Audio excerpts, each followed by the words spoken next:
Yo acabo de estar viendo y les recomiendo mucho porque espero que a lo mejor la puedan traer. Lo veo dificilísimo, pero es que es muy curioso porque lo vi muy claro. Para mí fue ver una obra en donde me retraté o me vi retratado y me ayudó a entender más lo que ha ocurrido en estos 30 años de andadura artística. Fue ver el musical basado en la vida y obra de Carole King, que se llama Beautiful, una belleza además, muy conmovedor, etcétera, etcétera. Y Carole King llega a los 16 años a este lugar que le llamaban el Pan Alley, donde les daban un cubículo para que compusieran, para los grandes artistas del momento. Y a ella quedaba cosas para Frankie Valli, para Frank Sinatra, Perry Como, etcétera, etcétera. Llega Elvis Presley, Beatles y llega el hipismo. Y tiene 20 y pocos años y lo obligan a hacer una reinvención que el resto es historia. Ella graba un álbum a los 20 y pocos años que se llama Tapestry, que gana 4 Grammys ese año y se vuelve una niña que tenía una pésima imagen de sí misma físicamente, se vuelve un ídolo de masas gracias justamente a las herramientas que existían entonces en la música, donde había grandes programas de televisión musicales, habían grandes revistas musicales, etc. Ustedes bien saben que eso hoy es inexistente, entonces para mí es verdaderamente heroico ver cómo hay compañías de discos que siguen operando de forma eficiente y han sabido adaptarse al nuevo tamaño y a las nuevas maneras.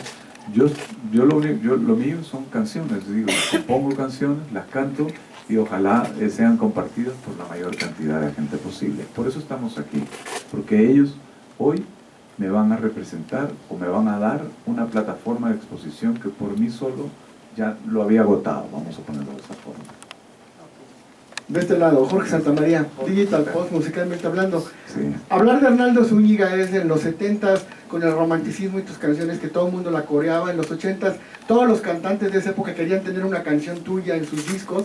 Hay discos compilatorios en donde ellos cantan tus canciones, por ejemplo, Viña del Mar, y bueno, muchas cosas que se pueden hablar de tu música. En el 96 sale Acústico DF, que creo que era el camino para luego Ciudad Acústica, y luego en el 2011. ¿Cuál es la diferencia entre el Mercurio del 2011 y esta reedición que ahora presentas en Sony? Es mi primera pregunta.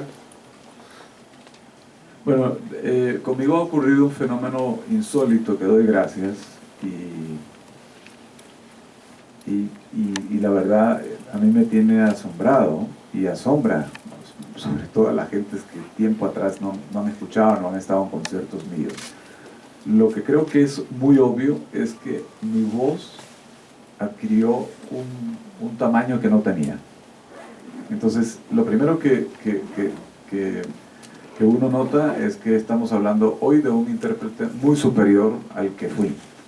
Que de hecho, lo digo sin ningún pudor porque es una enorme alegría. Yo creí que nunca iba a ser, como artista, quien finalmente he llegado a convertirme. Es decir, yo soñaba, ya teniendo muchos hits y números unos en muchos países del mundo y llenos y tal, cuando iba a ver maestros a los que yo admiraba, y yo decía, nunca voy a poder ser como ellos. De tal forma que salía de mis conciertos sumamente inconforme, porque sabía que no había dado el tamaño que a mí mentalmente me había fijado como un paradigma, como un modelo. Felizmente pasó el tiempo y no me pregunten por qué, porque no tengo la respuesta. Hubo un día que eso hizo clic y surgió la voz y la manera de cantar a la que yo había aspirado por muchísimo tiempo.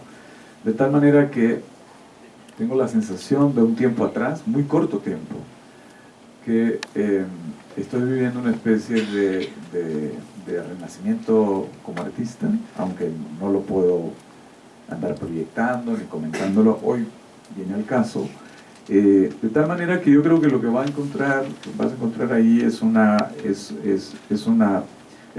la mejor versión posible de este artista, y de aquí para el real, ¿no?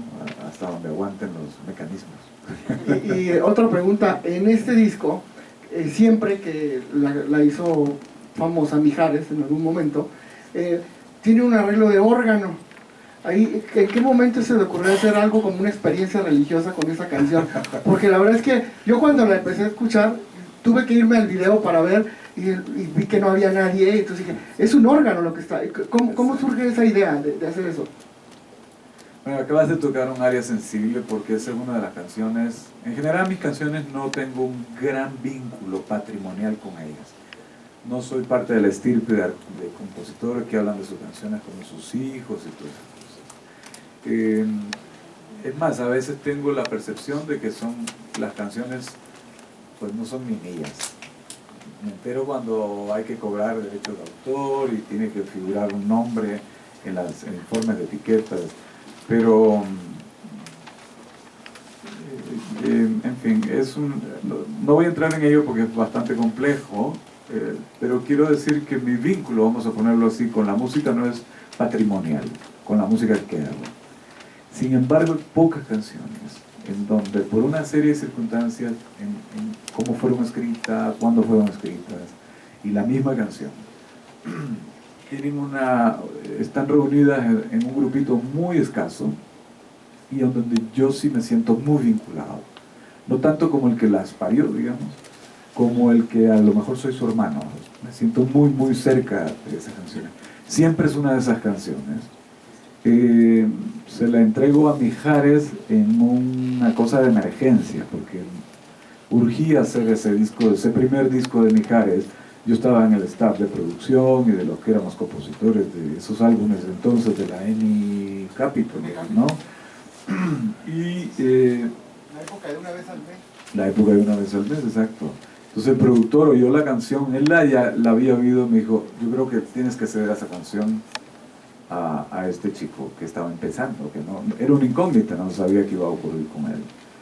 Y yo le dije, pues bueno, la verdad que yo la tengo guardada para mí o para no sé quién, pero no la veo aquí. Total, la canción se graba, nunca fue sencillo, nunca. Y para mi sorpresa, a los muy poquito tiempo de haber salido ese álbum, Mijares me invita a un concierto en un colegio cerca de aquí. Canta todas sus canciones que estaban sonando en la radio, la gente se viene abajo, pero sin embargo cuando empiezan los primeros acordes de Siempre, aquello fue un pandemonio, realmente. Yo dije, tenía yo razón y no la disquera. Yo les dije desde el día 1, saquen esta canción como primero, como segundo, como tercer, como cuarto sencillo o como quinto. Porque fue un álbum que tardó muchísimo tiempo en despegar, ese álbum de Mijares primero. Total que la grabé con guitarra en básico DF. Y sentí que era una versión demasiado en pantuflas. Creí que merecía una versión mía que la supiera vestir de otra manera. A mí me gusta la ópera, soy entusiasta de la ópera, entonces introduje la voz de una soprano y puse teclados, lo que tú llamas órgano, en realidad son varios sonidos, y así fue como creo salió la versión definitiva de Siempre. Y nada.